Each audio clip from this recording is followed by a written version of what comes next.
In this session, I'm going to give you 9 great phrasal verbs to talk about travel. And we'll look at some bonus vocabulary also. So stick around. Hi, it's Charlie. Welcome to Organic English. Here it's summer. The kids are out of school, so it feels like the time to travel. So today we're going to be looking at phrasal verbs again, this time to talk about travel. So the 9 phrasal verbs we're going to be looking at today are head off, check in, set off, hang around, stop off, take off, touch down, pick up, chill out. First in this session, we'll review or look at what phrasal verbs are. Then we'll look at why they're so important to learn. Thirdly, we'll look at the 9 phrasal verbs in the context of a short story, and then we'll work out what they mean. And at the end, I'll give you some tips to help you learn phrasal verbs more easily. So stick around for that. Now, if you get any value out of this video, I'd appreciate a thumbs up. That really helps me out. Take a look in the description below at the chapters if you want to skip around between different units. Okay, firstly, what are phrasal verbs? So phrasal verbs, as the name suggests, are phrases that are made up of a verb and another word, usually a preposition or an adverb. More often it's a preposition. Phrasal verbs cause so many problems because the meaning of the phrase is different from the words that make up the phrase. Now, the best way to explain this is to look at an example. So let's look at the phrasal verb stop over. Stop over. I wanted to stop over in India on the way to Australia. Now, in this context, stop over means to stay somewhere for a short time on a long journey. Australia is a long way from here, so I want to make a short stop in India on the way to break up the journey. So as you can see, the meaning of that phrase, stop over, is different from the 2 words that make up the phrase. Because as you know, stop means to no longer move. For example, you have to stop at a red light. Over has multiple meanings, but it generally means above someone or something. For example, the sign over the door said, private, no entry. So we cannot figure out the meaning of the phrase from the individual words. The meaning of that phrase has just become accepted over time. So that means we just have to learn them by using them over and over in context. There's no real logic to them. I cannot give you any rules. Now, why are phrasal verbs important? They're important because we use them all the time. We just slip them into conversation unconsciously, and you might misunderstand what someone is saying if you are not familiar with that phrasal verb, if you don't know what it means. So that's why they're so important to you as an English learner.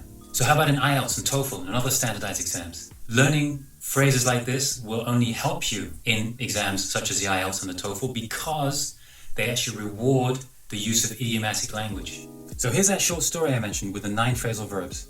See if you can catch them and figure them out from the context. Okay? Matthew had a really hard time at work, so he was really happy to head off to the south of France on holiday. On the day of his flight, he checked in at home before he set off for the airport. The airport was packed and his flight was delayed, so he had to hang around for a while. He stopped off in the bookstore and bought a trashy novel to read. He eventually boarded the plane and the flight took off 2 hours late. The plane touched down in Nice and Matt picked up his rental car and drove to his hotel. He spent the week chilling out at the beach, just what the doctor ordered. Alright, so let's look at those phrasal verbs one by one. The first sentence, the first one was, so he was really happy to head off to the south of France on holiday. Head off. Now, head off means to start a journey or leave a place. For example, what time are you heading off? They headed off for a week in the sun. Okay, great. Now the second one. Here it is in context. On the day of his flight, he checked in at home. Did you catch that? Check in. Now, if you check in at an airport or a hotel, it means you report to the desk and let them know that you've arrived. Here's an example. You need to check in 2 hours before your flight. Or he checked in at the Europa Hotel. Now, of course, you can do this online nowadays, and you can save yourself time at the airport. Now, you can also use your smartphone to check in on social media to show that you've arrived at a certain place, like a restaurant or a park or a museum.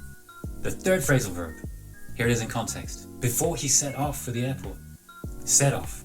That means to start a journey, very similar to head off. For example, what time do you need to set off tomorrow morning? Okay, next sentence. The airport was packed. That's an interesting vocabulary word.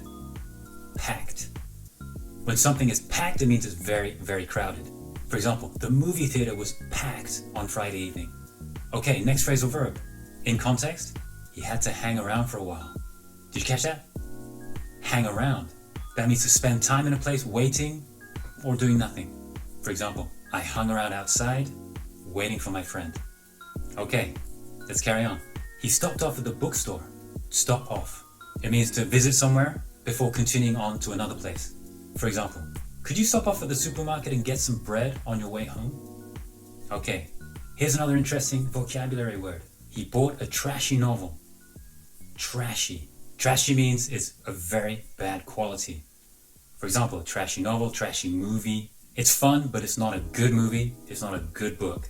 Okay, phrasal verb number 6. And the flight took off 2 hours late. Take off. Now, if an aircraft takes off, it begins to fly. It leaves the ground. Now, phrasal verb number 7. The plane touched down in Nice. So I think you can guess this is the opposite of take off. If the plane touches down, it lands. It returns to the earth. Phrasal verb number 8. Matt picked up his rental car. Pick something up. This simply means to get something or to collect something from somewhere. For example, she picked up some real bargains in the sale. And here's the last phrasal verb. He spent the week chilling out at the beach. Chill out. This means to spend time relaxing or to relax and stop being angry or nervous. So, for example, hey, what are you doing this weekend? I'm just gonna chill out and watch a movie, I think.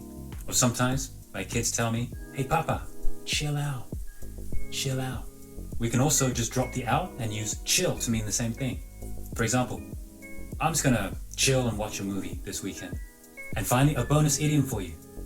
Just what the doctor ordered. This means that whatever it is, that means that this is exactly what you want or need at this time. For example, a strong cup of coffee in the morning is just what the doctor ordered. Okay, great job. So let's just recap the phrasal verbs we looked at. Head off, check in, set off, hang around, stop off, take off, touch down, pick up, and chill out. Now I promised you a couple of tips to help you learn and remember phrasal verbs. Now the first thing is always to learn them in context. Don't learn them as isolated phrases. Learning them in context is much easier, much more effective. Second tip, once you've learned the phrasal verb, use it. Practice it in context, in a sentence, so that it sticks in your memory. Now this is true for any vocabulary really. Now go ahead and put any example sentences of your own in the comments below and I'll take a look at them for you. If you got any value out of this video, please remember to hit the like button and subscribe.